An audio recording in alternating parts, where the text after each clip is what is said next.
In this part we'll continue with the internalisation of pathogen. तो internalisation of pathogen की अगर हम बात करें, when a pathogen enters the body, जब पैथोजन एक मतलब जब पैथोजन मैक्रोफेज की बॉडी में एंटर करेगा तो macrophages are attracted by variety of substances secreted after the entry of pathogen.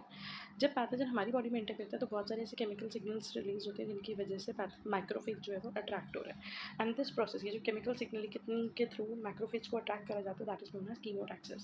Once macrophage is near the pathogen adheres to the macrophage cell membrane. जब macrophage और pathogen एक दूसरे के पास पास होंगे तो पैथोजन जो है वो मैक्रोफेज की सर्फेस के साथ स्टिक हो जाएगा। On attachment pseudopodia of macrophage envelope the attached material. अब ये जो सूडोपोडिया, अगर आप यहाँ पे देखो, ये उस पैथोजन को ट्रैप कर लेगा and then a membrane bound structure that is phagosome is formed. ये फैगोसोम जो है अब ये एंटर कर जाएगा एंडोसाइटिक प्रोसेसिंग पाथवे में, मतलब कि एंडोसाइटोसिस हो गया, इनगल्फिंग हो गई। अब उसके बाद उसकी क्या होगी, प्रोसेसिंग होगी। तो अगर आप ये डायग्राम देखो, इट इज़ वेरी इंपॉर्टेंट। उसमें क्या हो रहा है, bacteria become attach to the membrane called pseudopodia. Bacteria is ingested forming a phagosome. Phagosome fuse होगा लाइजोसोम के साथ और बन जाएगा phagolysosome, as I told earlier also. Lysosome के अंदर हाइड्रोलिटिक एंजाइम्स होते हैं, वो क्या करेंगे, वो इस बैक्टीरिया या इस पैथोजन को डाइजेस्ट करेंगे, किल करेंगे। The digested products are then release from the cell.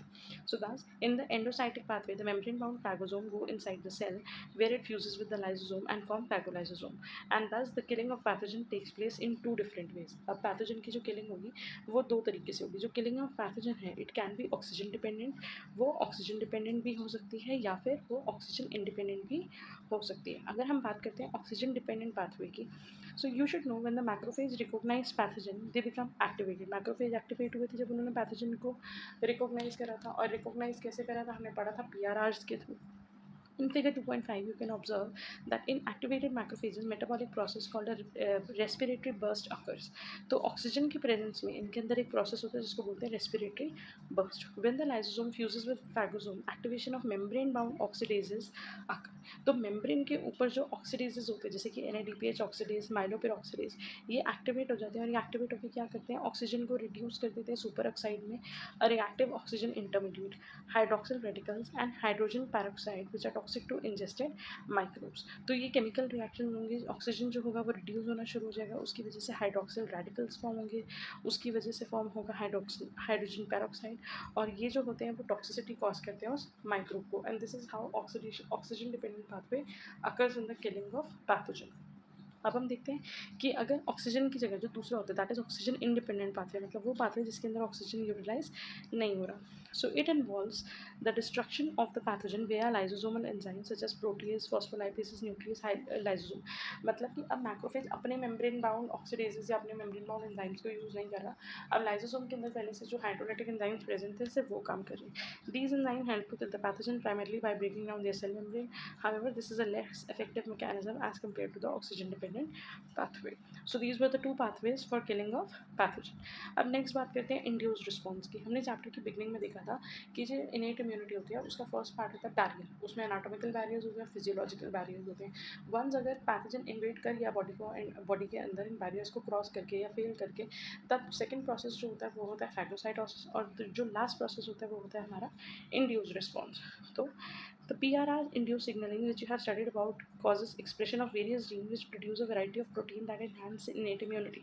मतलब कि जब PRR जो है वो पैटर्न को रिकॉग्नाइज कर लेते हैं, पैम्स को रिकॉग्नाइज कर लेते हैं, तो रिकॉग्नाइज करने के बाद वो सिग्नलिंग मतलब काफ़ी सारे केमिकल्स रिलीज होने शुरू होंगे जिसकी वजह से बहुत सारे प्रोटीन्स भी सिक्रीट होंगे, and as a result innate immunity जो है वो इवोक हो जाएगी, इनेट इम्यूनिटी एक्टिवेट हो जाएगी, और उसमें एक और प्रोसेस एक्टिवेट होगा जिसको हम बोलते हैं inflammation. So whenever we have some local infection, tissue injury और exposed to some poisonous substances like macrophage, neutrophil, dendritic cells, cells of innate immunity are activated by binding to their binding of their PRR to PAMs, which leads to inflammation। तो जब ये PRR पैम के साथ bind करेंगे तब एक जो process है वो होगा that is inflammation. Inflammation is characterize by redness, heat, swelling and pain. If you want you can see an another video जिसमें हमने पूरा इन्फ्लेमेशन को डिटेल में पढ़ा है। तो इन्फ्लेमेशन के कुछ कार्डिनल साइंस होते हैं, मतलब कि वो जगह अगर सपोज आपको कोई मच्छर काटा है या कहीं पर चोट लगी है, कहीं पर कोई इंजरी है, तो वहाँ पर रेडनेस होगी, थोड़ी सी हीट रिलीज होगी, स्वेलिंग होगा, पेन होगा, उसके अलावा आपको फीवर भी हो सकता है। So these are termed as the cardinal signs of inflammation. In this section we first study about the molecules and mechanism that play a vital role in leukocyte migration, mediate inflammation and distinctive physiological changes that takes place during inflammatory responses. तो हम basically यहाँ पे पढ़ेंगे कि जो WBCs है वो site of injury पे कैसे माइग्रेट कर रहे हैं, किन चीज़ों की वजह से इन्फ्लेमेशन हो रहा है, और उसके बाद हमारी बॉडी में क्या फिजियोलॉजिकल चेंजेस आते हैं. द मेन फिजियोलॉजिकल और pathological changes that takes place in inflammation are, जब भी इन्फ्लेमेशन होता है या स्वेलिंग होती है तो उसके कारण क्या है. सबसे पहले वहाँ पे हो रहा है वैसोडाइलेशन, मतलब कि जो हमारी ब्लड वेसल्स है, जैसे जो हमारी ब्लड वेसल्स होती हैं ये थोड़ी सी डायलेट हो जाती है, मतलब कि इनका जो डायमीटर है वो इंक्रीज़ हो जाता है, सो दैट यहाँ पे और ज़्यादा ब्लड और सेल्स जो है वो माइग्रेट कर सके. Increase permeability of blood vessels, अब वहाँ पे क्या होगा, ब्लड वेसल्स की जो परमेबिलिटी मतलब कि द हम बोल सकते हैं the process of moving things out. तो अब क्या होगा, इनकी परमेबिलिटी इंक्रीज हो जाएगी so that more cells can move out at the site of injury. Influx of phagocytes into the tissues, उसके अलावा भी यहाँ से फैगोसाइट्स निकल के टिश्यूज में जाना शुरू हो जाएंगे. So before starting the physiological changes of inflammation, let us know about the key molecules, that is cell adhesion molecules. तो एक बार पहले पढ़ेंगे सेल एडेशन मॉलिक्यूल्स के बारे में, प्रो इन्फ्लेमेटरी साइटोकाइंस के बारे में, और जो की प्रोसेस होता है leukocyte extravasation. These are the main process which are involved in inflammation. So cell adhesion molecules, अगर हम बात करते हैं सेल अधेशन मॉलिक्यूल्स की, vascular endothelium is the innermost lining of the blood vessels. हमारी ब्लड वेसल्स की जो होती है वो 3 लाइनिंग्स होती है. द इनरमोस्ट लाइनिंग, जो सबसे अंदर वाली लाइनिंग होती है उसको क्या बोलते हैं, endothelium. So it is the innermost lining. We know that leukocytes are the cells of blood and keep on circulating in the blood. For these circulating leukocytes to enter inflamed tissue, the leukocytes must adhere to the vascular endothelium. अगर leukocytes को, मतलब कि जो हमारे WBCs हैं, अगर उनको यहाँ से निकल के, ब्लड के सेल्स को निकल के टिश्यू में जाना है तो उनको पहले वॉल के ऊपर, एंडोथेलियम के ऊपर स्टिक होना ज़रूरी है. The leukocyte must adhere to the vascular endothelium and pass the endothelial cell. This process is known as extravasation. To facilitate extravasation, the endothelial cells express leukocyte specific adhesion molecule.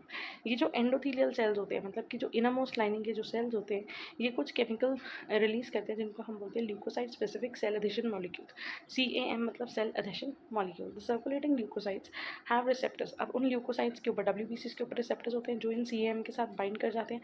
The binding enable the leukocyte, और इस binding की वजह से जो leukocytes है, जो WBC है, वो एक्स्ट्रावेसेट हो जाते हैं इन टिश्यूज में. The CAM are classified majorly into 4 family of protein. The selectin family.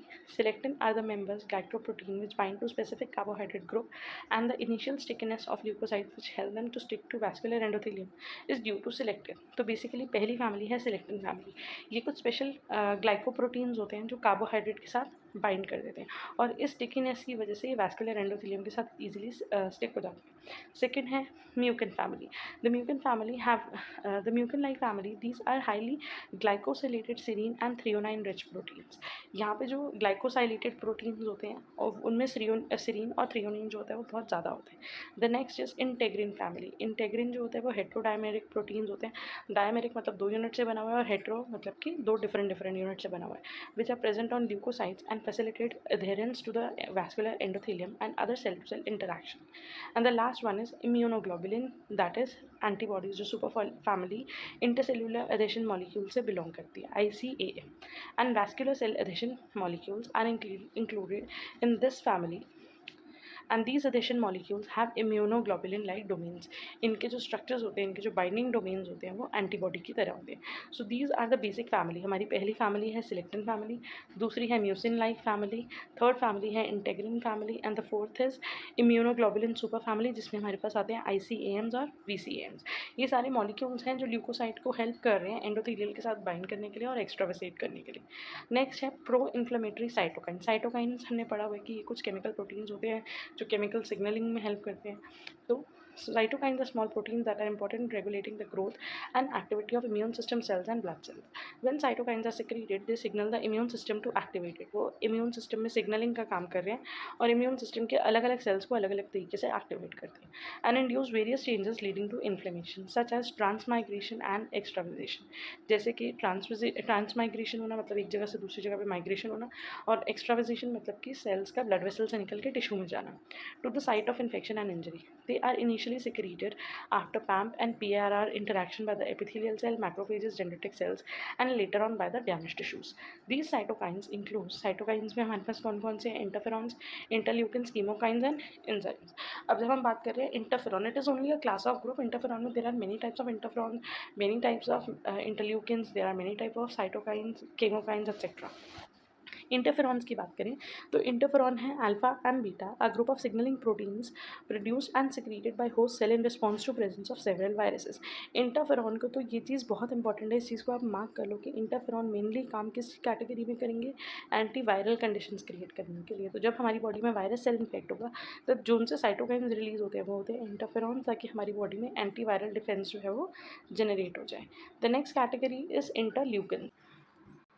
Interleukins are secreted by leukocytes and many other body cells. They are important signaling molecules in immune response as they are involved in activation, proliferation, maturation and differentiation of immune cells. तो ये immune cells को activate करती है, proliferate मतलब उनका number increase होना, mature होना, ये सारी चीज़ों में help करती है, along with their migration and adhesion. For example, dendritic cells and macrophages secrete interleukin 12 and 18, which encourage NK cells and T cells to produce interferon and enhancing the NK cells and cytotoxic T lymphocyte mediated cytotoxicity. तो basically interleukin 2 के बारे में हमने ये भी पढ़ा था कि इंटरल्यूकिन 12 जो होता है वो इनेट इम्यूनिटी को रिलेट करता है अडेप्टिव इम्यूनिटी से, क्योंकि यहाँ पे इनेट इम्यूनिटी में माइक्रोफेजेस वगैरह जो थे वो काम कर रहे थे, उन्होंने साइटोकाइन रिलीज करे, दैट इज इंटरल्यूकिन 12, और वो अब एक्टिवेट कर रहे हैं टी सेल्स को या साइटोटॉक्सिक टी सेल्स को. सो दे अब टी सेल्स और साइटोटॉक्सिक टी सेल्स तो हमारे अडेप्टिव इम्यूनिटी के पार्ट है.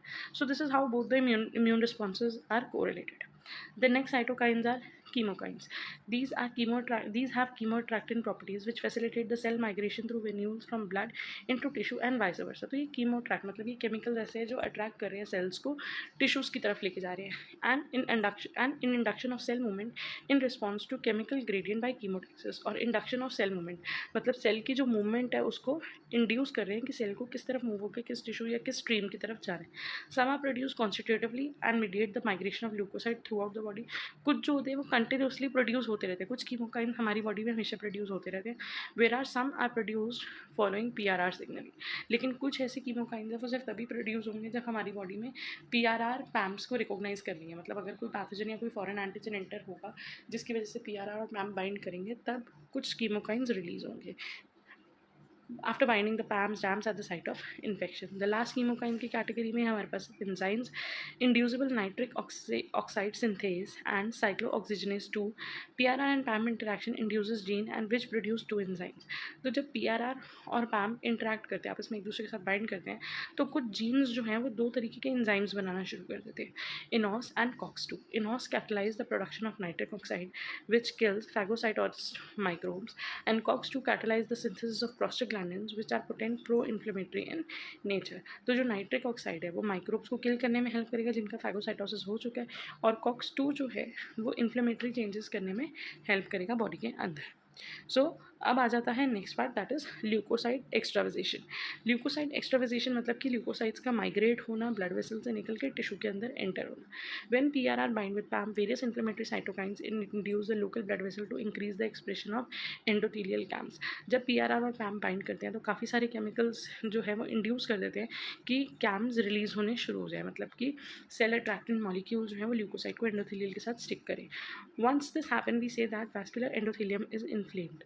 Among leukocytes, neutrophils are the first type of immune cells to extravasate followed by lymphocytes. तो अगर हम देखें सबसे पहले कौन से सेल्स है जो extravasate कर रहे हैं, neutrophils. As neutrophils extravasation is the most studied, we will discuss neutrophil extravasation in detail. Monocytes and eosinophils also extravasate by the same process as neutrophil. लेकिन सबसे प्राइमरली सबसे मेनली कौन जा रहे हैं, फर्स्ट लाइन ऑफ डिफेंस हमने पढ़ा था न्यूट्रोफिल्स को, तो सबसे पहले कौन एक्ट कर रहे हैं, that are neutrophils. The process of extravasation takes in 4 different steps. The steps are rolling, activation of chemoattractant stimulus, arrest and adhesion, and transendothelial migration. तो रोल होकर एंडोथेलियम की सरफेस पे आना, वहाँ पे एक्टिवेट हो जाना, स्टिक हो जाना, और फिर ट्रांसएंडोथेलियल माइग्रेशन मतलब कि वहाँ से बाहर निकल जाना टुवर्ड्स द सेल और the injured tissue. For the neutrophil to extravasate, It has to first bind to the inflamed blood vessels. Binding is important, otherwise the neutrophils will flow with the force of the blood flow. अगर वो bind नहीं करेंगे तो blood stream के साथ आगे flow हो जाएगी. So the neutrophil has to recognize the inflamed blood vessels and adhere to it. उनके साथ stick होना. You can see in figure 2.7 that in the first 3 steps of neutrophil extravasation, the cell adhesion molecules and chemokines are involved. अब वो जो cell के साथ adhesion हो रहे हैं, endothelium के साथ जो वो stick हो रहा है, तो वहाँ पे बहुत सारे molecules और chemokines role play कर रहे हैं. In the first step, neutrophils recognize the inflamed blood vessels. In inflamed blood vessels, the expression of adhesion molecules of the selectin family is induced. तो वहाँ पे कौन से chemokines help कर रहे हैं? Selectin family के जो chemokines है, जो molecules है, वो help कर रहे हैं उसकी adhesion. So these selected molecules bind to mucin-like adhesion molecule. तो यहाँ पे आप देख रहे होगे mucin-like molecules है, यहाँ पे selectin है, ये दोनों bind कर रहे हैं. As the binding of neutrophil weakly to the endothelial cell, the neutrophil get retired soon by the sheer force of the circulating blood. लेकिन ये जो force है वो वीक फोर्स है, तो ऐसा हो सकता है कि न्यूट्रोफिल और जो हमारे एंडोथीलियल सेल का जो अधेशन था वो प्रॉपरली ना हो और ब्लड स्ट्रीम के साथ न्यूट्रोफिल आगे चला जाए, इसीलिए उसको रोलिंग बोले, क्योंकि अगर वो एंडोथीलियल सेल इस सेल के साथ नहीं स्टिक हुआ, अधेयर हुआ, तो वो नेक्स्ट वाले सेल के साथ अधेयर हो जाएगा. But the neutrophil again binds with the selected molecules on another endothelial cell. The process of binding is repeated again and again and this process is known as rolling. Rolling के बाद अगर हम देखें तो वहाँ पे हमें क्या देखने के लिए मिलता है? रोलिंग के बाद हमारा नेक्स्ट स्टेप होता है एक्टिवेशन. वंस एक बार वो स्टिक हो गया तो एक्टिवेट होगा, अधेयर होगा और माइग्रेट हो जाएगा.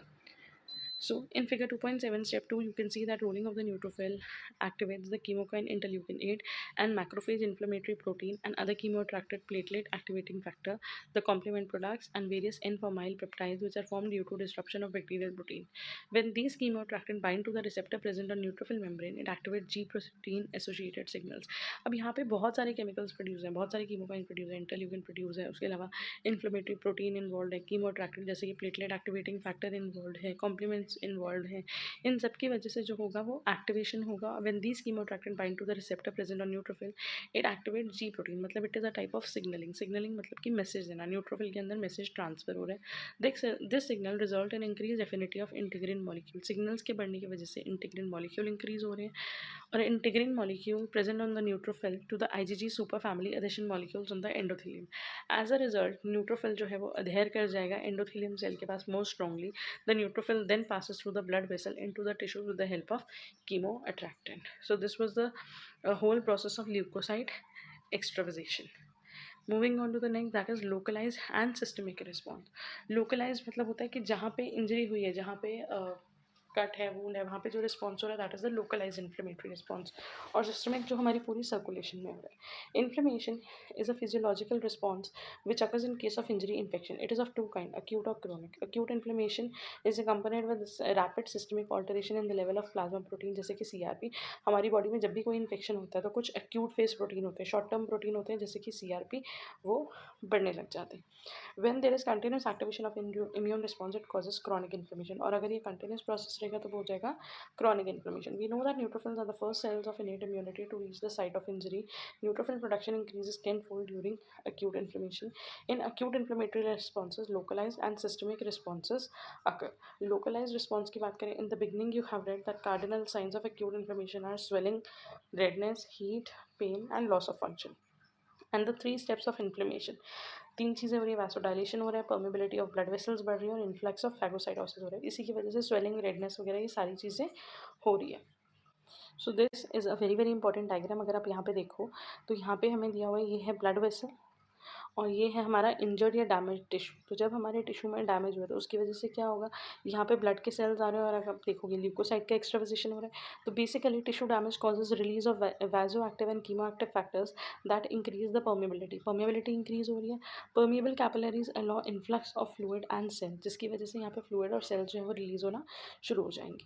Phagocytes migrate to the site of inflammation. Phagocytes and antibacterial exudate destroy bacteria. और वो एक्सुडेट वो केमिकल्स हैं जैसे कि कॉम्प्लीमेंट, एंटीबॉडी और CRPs.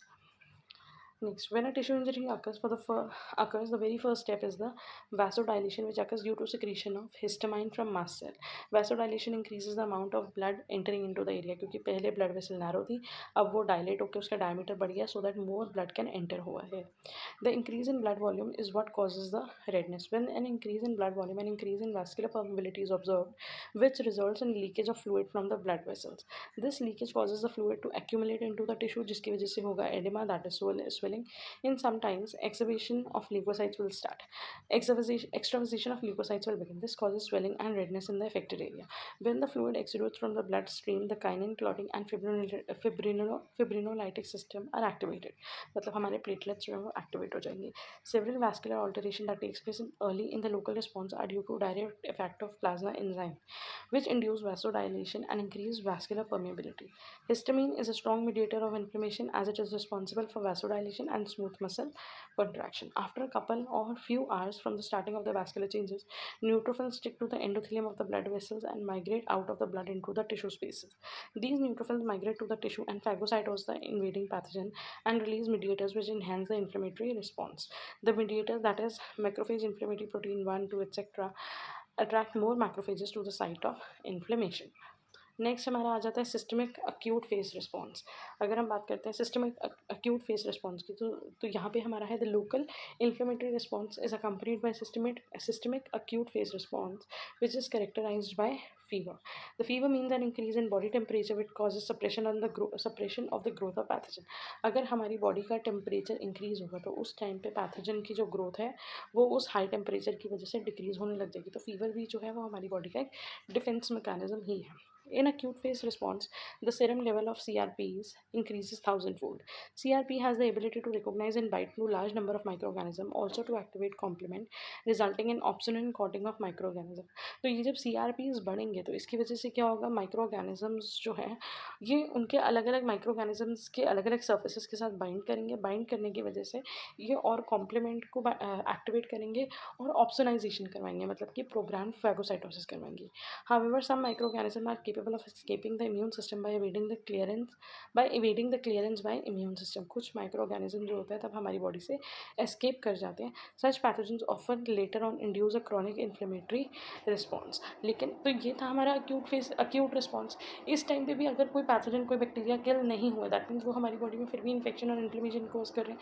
तो जो बैक्टीरिया इस मैकेनिज्म को एस्केप कर लेते हैं they leads to chronic inflammatory response resulting in tissue damage. The accumulation and activation of macrophages is the hallmark of chronic inflammation. Chronic inflammation में मेनली क्या हो रहा है, हमारी बॉडी में वहाँ पे फैगोसाइटोसिस बढ़ जाता है. दैट मीन्स वहाँ पे मैक्रोफेजेस का जो कंटेंट है वो बढ़ जाएगा. So the next topic is connection between इनेट and adaptive immunity. तो इनेट और एडाप्टिव इम्यूनिटी के बीच में मेन यही कनेक्शन है कि इनेट इम्यूनिटी में जब फैगोसाइटोसिस होनी स्टार्ट होगी उस टाइम पे माइक्रोफेजेस कुछ इंटरल्यूकिन सिक्रीट करेंगे, जैसे इंटरल्यूकिन 12, इंटरल्यूकिन 8, जो कि हमारे टी सेल्स और बी सेल्स को एक्टिवेट कर देंगे. और जब टी सेल्स और बी सेल्स एक्टिवेट हो रहे that simply means the activation of adaptive immunity. With this, we are done with the chapter number 2, that is the innate immunity. Thank you and study well.